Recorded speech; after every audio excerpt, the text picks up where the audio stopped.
And welcome, Hoosier Nation, to our 5th episode of a new show called the Hoosier Sound. I am your host, Noah Freeman, and I am delighted to present you with this brand new podcast. I am here with Matt Lukens and Noah Skibby, and we're here to give you the scoop of some IU sports. We are an IU-centered podcast that focuses on IU sports such as basketball, football, and more from the point of view as a student or a young adult. To end each show, we will also give our view on hot takes from around the world of sports.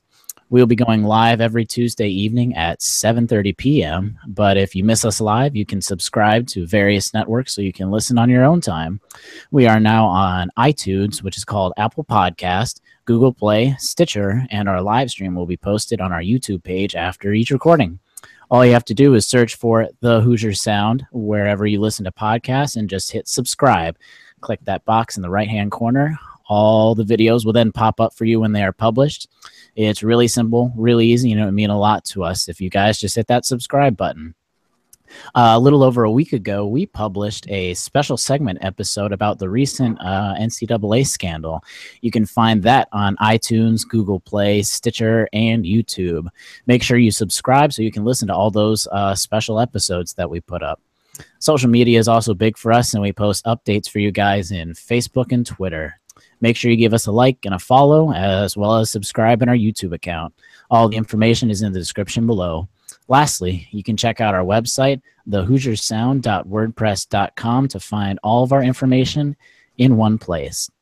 All right, it's time for some sports talk. This past weekend, the Hoosiers beat the Charleston Southern Buccaneers in a very rainy second half, 27-0. Matt, start us off with your first impressions from the game. My first impression was that God obviously hates us with that second half. Of course, being in the band, having to stay for the whole time, it was very wet. We'll just leave it there. My underwear is still drying. Anyways, TMI. Our offense was pretty good. The first half, I thought we could have played a lot better, but it was pretty decent. We were lucky to get that last touchdown right at the end, right before the half ended. What put us up? What was it? 20-0 at half, right? Or 21-0 at half? Something like that. 24. 24-0? Yeah, 24. We won 27-0 because we kicked a field goal. We kicked the field goal right the second half. So put us up 24-0 at half, which is great. Which means we're on pace for what? 48 points in a game. Solid amount. Too bad nobody could actually hold on to the ball in the second half because it was so wet. But I thought our defense pitched a shutout, first one since, was it 1990? Yeah, something like that. Yeah, defense pitched a shutout. So that's my view on the game. Offense looked pretty good under Ramsey's first start, and defense, of course, doing what defense has been doing all year, just outplaying the offense, which is just weird to say. First shutout, I just found first shutout was against Michigan State 10-0 in 1993. That was the last time we had a shutout. So yeah, against Michigan State. Skibby, what about you? Yeah, I mean, a big thing for me is at least first, I guess, kind of like if you listen back to what we talked about last week, looking forward, I kind of expected a little bit more from IU, and I take into account the rain. I think once the rain started in the second half, you kind of nothing really counts at least for me.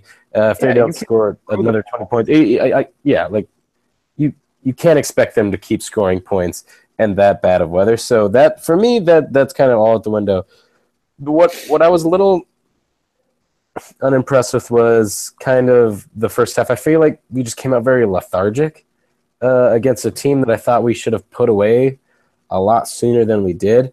I mean, we played so well, I think, against Georgia Southern. Maybe there was just a few lucky plays that went our way in that game, and I understand that too. But I think we could have come out with a little more pep in our step against Charleston Southern. But I mean, it wasn't terrible. I think the big thing is I think we gave up too many big plays. We bailed them out of a few situations, third down, some penalties. But like Matt said, defense was great. I mean, when you can pitch your first shutout since the early 90s, that says something to the improvement week by week of the defense. I think this just gives them more and more motivation going forward, especially as we'll talk about later with this huge homecoming game this coming week against a good Michigan team. That should give them a ton of confidence. So I'm excited about that. And then when it comes to the offense, I think I like the way that Ramsey is running Mike DeBoard's offense compared to Richard Lego. I think this would be a completely different situation if Kevin Wilson was still here. I think there wouldn't even be a question to Lego because Lego would play that offense. He likes to air it out more, but DeBoard is a different coordinator and Lego just never fit. So I'm really happy. I was really happy to see Lego play the entire game. He looked pretty good. There's a few. Peyton Ramsey. What did I say? Something. Oh man. See, I keep mixing him up with Gordon Ramsay. I've said it way too many times. And so I was talking to someone that said, Gordon Ramsay, isn't he the chef? Oh, yeah, shoot. Peyton Ramsey. Yeah, but he made just a few, I mean, it's his first start, a few mistakes, I think, here and there, but they weren't super costly. And I think if he can get those out now compared to next week, I think that just helps us more. Taking more downfield shots is going to help us also, but that's only going to keep progressing, I think, as he goes on. He's a redshirt freshman. He's going to be here for a little while. Yeah, and that first shutout, that's the first shutout that IU's done since any of us have been alive as students at IU, which is pretty crazy actually if you think about it. Such a long time, 24 years. I know. But my first thoughts, I'm going to piggyback off a couple things Skibby said. If you didn't get to watch the game and you just look at the stat line, that doesn't necessarily tell the whole story. All of the stats to IU's perspective, it looks like a lot more of a blowout than it actually felt. And also to piggyback off of Skibby, the second half basically didn't count because once that rain kicked in after IU scored a field goal about halfway through the third quarter-ish, no one could do anything. It was just raining so hard that it's just one of those like mud bath games that you see, like those NFL games that are on the historical games to see how crazy the weather can get.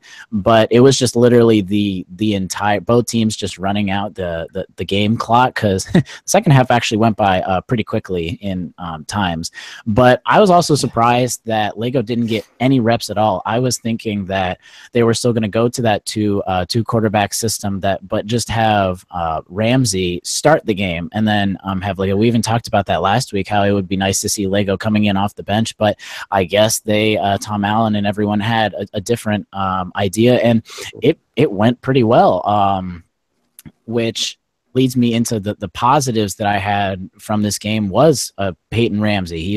His passing was 32 for 41, 2 touchdowns. He had an interception, but that wasn't necessarily his fault.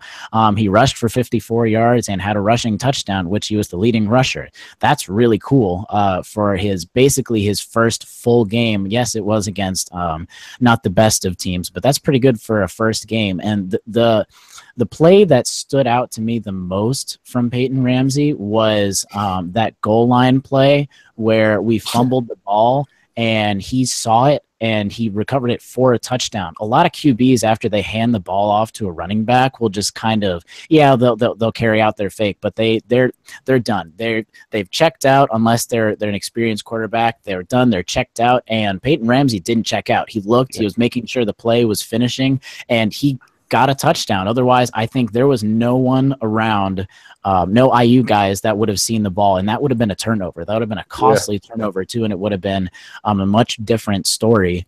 So props to Peyton Ramsey. I'm excited to see what he brings to the next week. And my other positive, Taysir Max, 7 catches, 111 yards, 2 TDs. Awesome for a freshman receiver. And then a couple of the facts we talked about that shutout, but this was 0 pass completions for Charleston Southern. That's only the seventh time in school history that's ever happened. And for IU, it's the first since 1985. So that's really cool to see. Yes, they only attempted 10 passes, but still they were averaging 3, 4, or 5 catches a game. We didn't let them have those catches a game.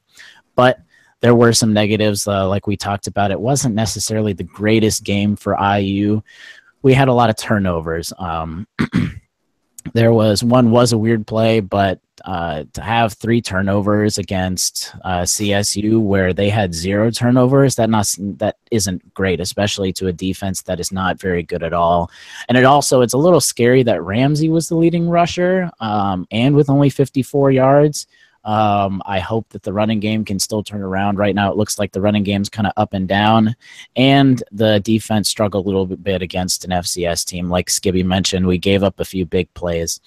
But moving into next week, the Hoosiers are playing a somewhat depleted Michigan team as our homecoming opponent in Memorial Stadium this Saturday, with a noon kickoff. And I'll start it off. My first thoughts about the Michigan game: their starting QB, Spate, he was out most of the last 2 games, but on Sunday it was confirmed that he has 3 broken vertebrae and he's out for the season. He's most likely out for the season, 100% basically out for this game. And yes, they've had their backup quarterback in for a couple of times, but he went 16 for 35, 198 yards, and 3 interceptions against Michigan State last game. So that's something to think about. And the result that Michigan State beating Michigan last weekend, honestly, it makes me a little more nervous for our Michigan State game than it does feeling good about our Michigan game, because Michigan State just came out and just played really well against Michigan. Don't get me wrong, I'm really optimistic about this game for us, but I don't necessarily think it's going to go exactly how the Michigan State-Michigan game went. That game was a rivalry, and in big rivalries like that, it doesn't matter how good one opponent and how bad the other is. They're both going to play really well against each other. But speaking of coming into a ranked opponent, last year, Michigan State, highly ranked team, they were coming off of a loss, and they were coming into Memorial Stadium, where we all know that IU pulled off the upset to beat Michigan State. This year, Michigan's coming off of another loss into both, and both teams were ranked. They were both ranked 17th. So that's pretty cool, actually. Do I smell a similar upset from the teams from Michigan? That's a 17th nice ranked saber Michigan. metric right there. That's what that is. I know, right? Both 17 ranked 17th coming in for an upset. I don't know, but what do we need for an upset? We need to get turnovers. That's going to be a huge key. Our defense needs to create turnovers against Michigan. Through 5 games, Michigan has committed 12 turnovers, 6 interceptions, 6 fumbles. Their backup QB, John O'Corn, they need to get to him, because once he gets frazzled, he makes silly mistakes and he throws the ball away. He throws a lot of interceptions. He'll throw it away. And if we can literally just get some pressure on him right from the get-go, it's going to be a lot good for Michigan's pretty good offense. Usually we don't see a really good offense on Michigan. It's usually just the defense. But just to keep pace with that, our offense needs to keep rolling and not stall. And we need to have a better 3rd down conversion rating. Ramsey needs to have a game like he did last Saturday with the passing, running, and making good decisions for us to be able to pull off this upset in Memorial Stadium. Matt, what are your thoughts about this upcoming game? All right, so my first thing I have on my notes is that we need to win the turnover battle. Obviously, turnovers, big deal. We didn't get any last week. I thought we were really unlucky not to get any. I thought we had probably 2 opportunities where people dropped picks. I think the second thing I have on here is that we had kept it really close in Ann Arbor last year, extremely close. And it was in Ann Arbor. Conditions were kind of bad again, kind of like it was last week, but still we kept it close on what I think was at that time a much, much, much better Michigan team. And I think we're favored for this game, aren't we? Doesn't Vegas have us as a favorite?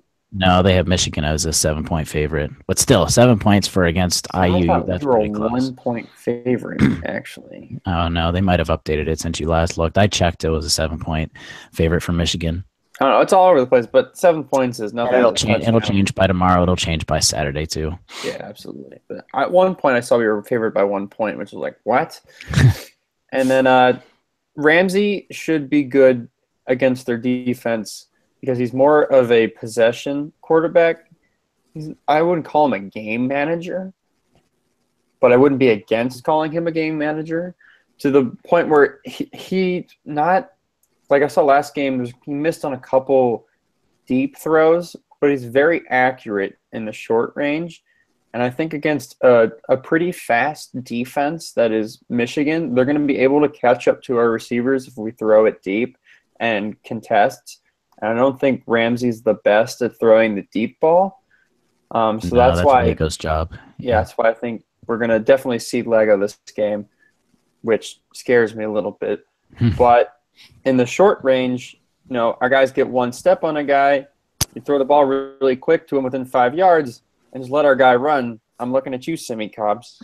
I really think we can have a good game, and they'll have to respect the pass, and I think that'll open up some holes in the run game. Michigan State ran it all over Michigan last game. And I know it's a rivalry game and whatever and whatnot, and I know the conditions were kind of bad, but they still ran it like up the gut on them. So if we can pass the ball and get those short down passing off, I think we got a good chance at beating them because that'll allow our run game to get some spaces and some holes. What about you, Skibby? Yeah, earlier I know I want to say it now that I was one of the few that predicted that MSU would bounce back after last year. They're very good. I could not imagine a D'Antoni team going another 3-9, but that's beside the point. Let's focus on Michigan. I think the big difference is what you said first. Now, is that the injury to Wilton Spate is going to be, I think, devastating to Michigan, because I think if there was ever someone in this matchup, quarterback-wise, that's a game manager, I think it's Spate. I mean, he can make some deep throws, but I think he's just incredibly intelligent when it comes to where he places the ball, things like that. And I think that's what made him so valuable to that Michigan offense. And not having him there and having O'Korn, inexperienced, somewhat sporadic, that's going to hurt them in the long run, I think. When it came to the beginning of the year, and I said there's the whole breakthrough movement. That's been Tom Allen's big things that he wants to break through, and we're going to beat, and he wants to try to beat some of these teams down the stretch because we always play them really well. And so looking at the schedule at the beginning of the year, I thought Michigan was going to be that team that we beat. And I was very convinced of it because I think Michigan, in my opinion, Michigan's overrated. And they were. I mean, it was shown in their MSU loss. We're coming off a bye week. I think it boded well for us. Then they filled in the game with CSU, so I was a little worried. But coming off of what I saw Saturday from Michigan, they don't look – I mean, I wouldn't say that they don't look like a top 25 team, but they aren't looking great right now. And I think that we have a really good shot to prove a lot of people wrong. Part of that, what Matt said, not only last year did we play them close. I remember watching that game, and then they kind of pulled away at the end. We took them to overtime 2 years ago in Bloomington. So so far since Harbaugh's gotten there, we've played Michigan very well. So hopefully he hasn't really figured us out yet. But in my opinion, I think that we're going to win the game. I think that the defense is going to, like I said earlier, the defense right now looks like they're playing really inspired football. And they're going to get another ranked team coming in to Memorial Stadium, and we never beat ranked teams. That's all they're going to hear all week, is that we never beat ranked teams, that we play them well, and in the fourth quarter we let them go. I think that's going to get to them, and I think they're going to stop it this week. And I also think that our offense under Ramsey, still a little unexpected. You don't really know what you're going to get yet, and that's something that there's so much variability with Peyton Ramsey that Michigan can't really plan for right now. And then if you ever wanted to stretch a field, I mean, there is another starting quarterback. I don't know if he's ever actually going to come in, but Lego is there if you need him to, if Ramsey is playing really bad. So I think in my heart of hearts that we can win this game. I really believe that this will be the upset. The only thing, though, that does worry me is what you said earlier, or actually, no, you didn't say it, but Michigan coming off another loss. I don't know if John Harbaugh lets them get 2 losses in a row. I don't know. For me, I think he's a really good motivator, but I like our chances in this one. Yeah, we got to break through this week. Break through, Tom Allen. Break through. Yeah. Yeah, we talked about like a lot of these. IU is always a team that can pull off a lot of these upsets. Like honestly, it wouldn't have surprised any Hoosier fan if they upset Ohio State or Penn State or any like this. Obviously, they were very long shots, but they were semi-realistic. But I think this week is the most realistic and most. I think it's the biggest chance for IU to actually pull off an upset, and even Vegas is showing it with only giving Michigan a 7-point favorite. But we'll see. Everyone come out to the game on Saturday. It's homecoming. We're especially going to need a large and loud crowd. But moving on, the NHL season just got underway just a few days ago. We're to give you our thoughts on this upcoming NHL season, some possible Stanley Cup teams, and maybe some sleeper teams. Skibby, why don't you start us off with what we should look for in this 2017-2018 NHL season? I think one big thing just for the league in general is I think you're going to start seeing a lot more of these low market, not super well-known teams, not these original 6 teams. I think you're going to see teams like Nashville come out of nowhere. I think you'll see teams from Tampa Bay. I think they're going to come up, and I think we're going to see us transition from the past few, like maybe decade or so. We've seen a lot of teams, the Blackhawks, the Penguins, the Bruins. Those have been kind of the big and the Kings a little bit, but they've fallen off. Those teams, I think, are going to start shifting, and it's going to start to get a lot of these local market teams that have been able to build up their rosters over time. I think you're going to start seeing them get those high seeds in the playoffs when it comes down to that time in the summer. When it comes to who I think is going to get to the finals, though, I think it won't be either. I don't think it'll be what I said. I think it'll actually be some of those bigger name teams, those original teams still. I think they still have a little bit of a hold. I think out of the West I think it could be the Blackhawks. So far, we've seen a few games. Their offense is unstoppable right now. I mean, not to rub any salt in the wounds of our great host Noah Freeman, but 10 goals opening night against the defending champions does not bode well for them, but I think it bodes even better for the Blackhawks. Hopefully that they can keep that going. They scored 15 in the first 2 games. That's just bananas. So I like just the experience also. I mean, I know a few games and you can't really say who's going to go to the finals, but I like their experience. They got swept in the first round last year by the Predators, and that was really embarrassing in Chicago. I think a lot of people did not. It was inconceivable. I think last year, a lot of people thought that the Blackhawks were going to be the Western Conference champion. They're going to go back to the finals, and they get swept in the first round. That's incredibly embarrassing. They added people back. Patrick Sharp is back. They have one of the premier goalies in the league, Corey Crawford. You still got Kane. You still got Taves. Taves coming off a bad year. I think he's going to bounce back too because he's too good to decline, and he's too young to start declining. So I think the Blackhawks are still the main threat in that division. We'll see about Nashville, though. As the defending Western champs, that division is going to be, I think, one of the most entertaining in hockey. Out of the East, I like the Leafs. I think it's time, and it's going to be this year, that a Canadian team really competes for the cup. And I think the Blackhawks can get there, but I think the Leafs can challenge them to win it. I just like their young core. I like everything that they have going on there. I mean, I'm not a fan of their new logo. I kind of like the old one. But I really enjoy watching the Leafs. I think they just played the Hawks the other day, or I think yesterday. I think the Hawks lost, so that may be that's my Stanley Cup prediction. So hopefully we'll see a few more of those games over the course of the postseason come in the later months. But my sleeper team, I think that people need to watch out for, a team that took the Penguins to 7 games in their Eastern Conference Finals with the Ottawa Senators. Overtime. When the Penguins won. I'm not a big fan of the Pittsburgh Penguins.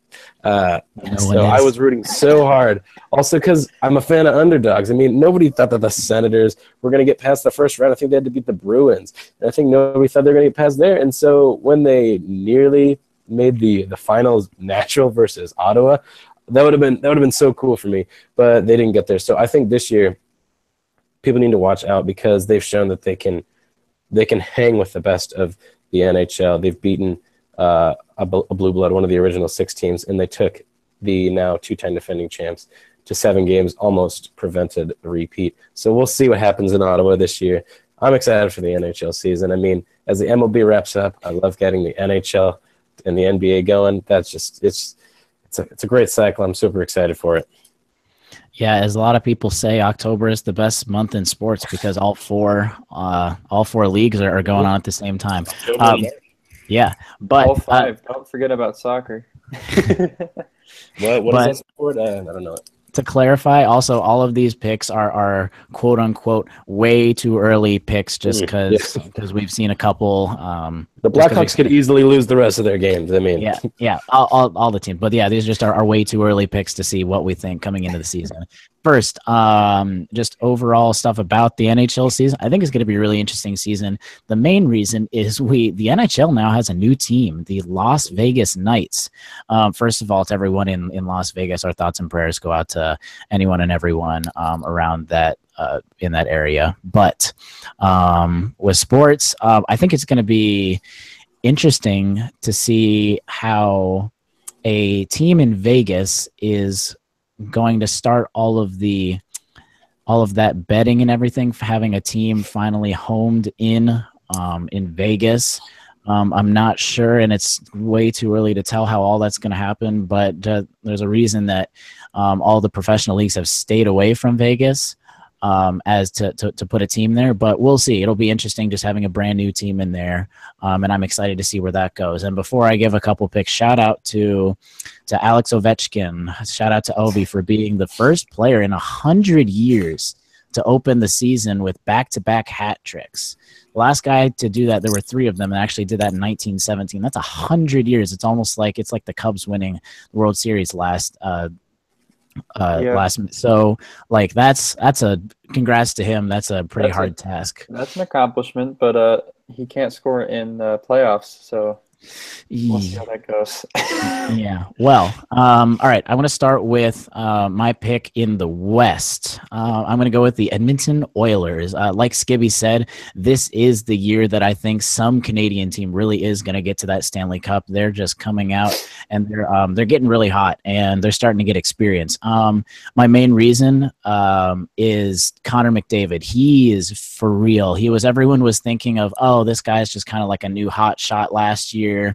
But being 20 years old, he was 20 years old and he's already won numerous awards last year. He was last year's NHL MVP, and those of you that don't follow necessarily the AHL very much, it's called the Hart Memorial Trophy, but he was also voted the best player by the NHL Players Association and the highest scorer in the league, which everyone thinks he's basically a shoo-in to win again this year. He's not going away. He is for real. It's kind of like putting Crosby or Ovechkin on your team. It makes them basically an automatic bid for the playoffs, and then just putting pieces around them. That's how they get to the Stanley Cup. But speaking of pieces, they had a deep-ish playoff run last year, so they are gaining that experience that you do need to push to the edge of to get into the Stanley Cup. And they didn't lose much talent, which is different compared to a lot of the rest of the league because of that draft for the Knights. So I'm looking at the Edmonton Oilers to finally pushing up in the West and getting to that Stanley Cup championship. East, you can't go wrong with the Penguins. I am, as you guys did with the Cubs, I'm going to try and put some of that bias aside. But even with the salary cap changing in the past 10 years, the Penguins have just still figured out how to win. It seems like a tough pick when there's no team has won 3 back-to-back 3 years in a row in over 35 years, especially when the Penguins have lost a lot of depth. They've lost key players to the salary cap. First, our Marc-Andre Fleury was to the Knights, but still having that backup goalie, losing Chris Kunitz, Nick Bonino, Trevor Daley, Ron Hainsley, and Matt Cullen. Those are all humongous contributors to their back-to-back Stanley Cup runs. Just coming off the bench, most of them. It was really especially with the amount of injuries that the Penguins faced this last year, they were guys that literally kind of pushed them into the Stanley Cup. But To kind of replace that, the Penguins have already started to make moves, and I don't think they're done making moves. They've brought in Nemi, Matt Hunwick, and Ryan Reeves. Those are all veteran players that will help replace some of those veteran leadership that they lost, and they're going to provide much needed depth, and as well as helping some of those young guys. Plus, also, we always forget about some of those people that are already on the team but get injured. Chris Letang was injured the entire playoffs last year, and he's arguably the best defender in the entire NHL, or one of the best defenders. And getting your own player back is just as important as picking up pieces that you've lost, and that's going to be a huge deal to the Penguins, just having him, especially when it comes time to make that playoff run. But speaking of just players on your team, Jake Gensel, he's becoming around as that Connor McDavid, that Sidney Crosby, Alex Ovechkin. He's becoming one of the best players in the NHL, and just having him alongside Crosby and Malkin, that's just making them really, really dangerous. But getting the one part that they're going to have to work through is that depth. But last year they really worked through that with that next man up mentality. And I think these subs are just, that's how the Pittsburgh Penguins roll. It doesn't matter who's out there. They're all going to just step up, bring the same quality of play as some of those starters. And now that we're bringing in some more youth, they're now going to have bigger roles. They know what to do, especially with Matt Murray coming into the goal, just getting more experienced in his second to third year playing, and they just have too much experience. I think they're too talented not to. I think they are going to be that first team since the 1980 to 83 New York Islanders to go back to back to back. As much as people hate them and they hate them for being good, my pick for the 2018 Stanley Cup champs is the Pittsburgh Penguins to make it 3 in a row. And unless you're a Pittsburgh fan, no one's going to like my comment there. But my sleeper team, not necessarily to win, but I think the Carolina Hurricanes are going to make a lot of noise this year.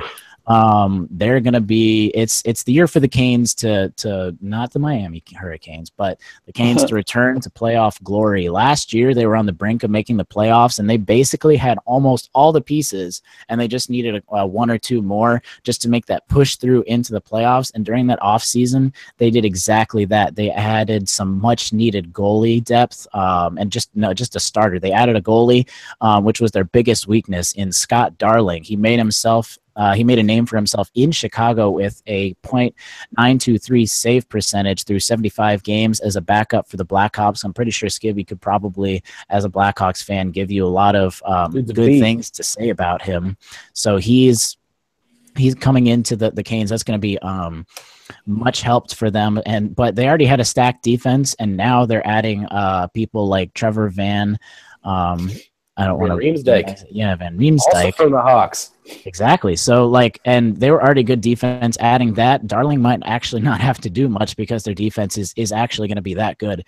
And on the offensive end, they just added a few more young pieces like Justin Williams and Marcus Kruger. They added depth, and I think they are going to be that team to finally, like Skibby was talking about, some of those lower level franchises to finally break through and make it to the playoffs. But let's turn it over to Matt. What are your thoughts on this NHL season?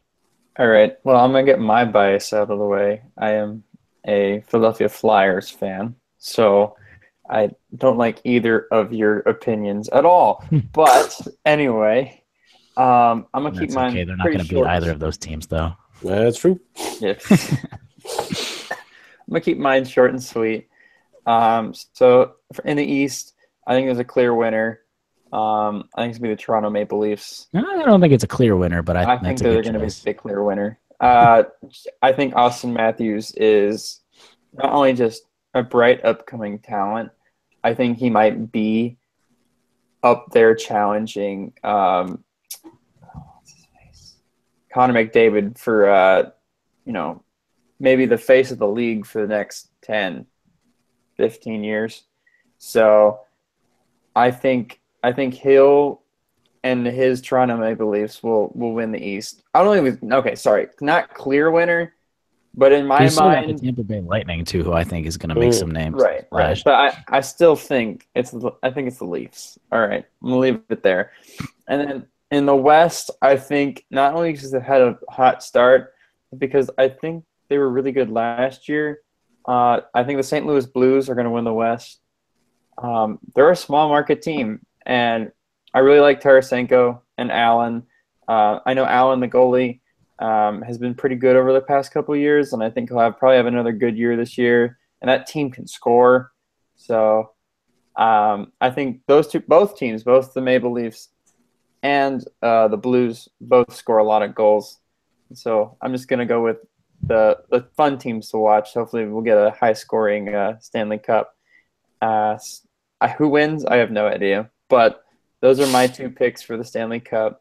And then my sleeper, got to be the Golden Knights. They're coming in as an expansion team. No one's really going to think much of them. They're definitely going to do a lot better than the Coyotes ever did, especially since they're starting off with Marc-Andre Fleury and James Neal, both very good players in their own right. Marc-Andre Fleury, who's won just a couple Stanley Cups himself. Yeah, right, exactly. So I think the two of them combined with some pretty decent talent. I was looking through their roster, and I'm like, I think I've heard these names a couple times, which I am not an expert in hockey by any means. And so if I know their names or I can recognize their names, there's a good chance that they're probably a decent player. So I'm going to go with them as my sleeper team just because no one really ever expects anything of expansion teams. So I'm really excited to see them play. They open up tonight. Are they playing right now? I don't know.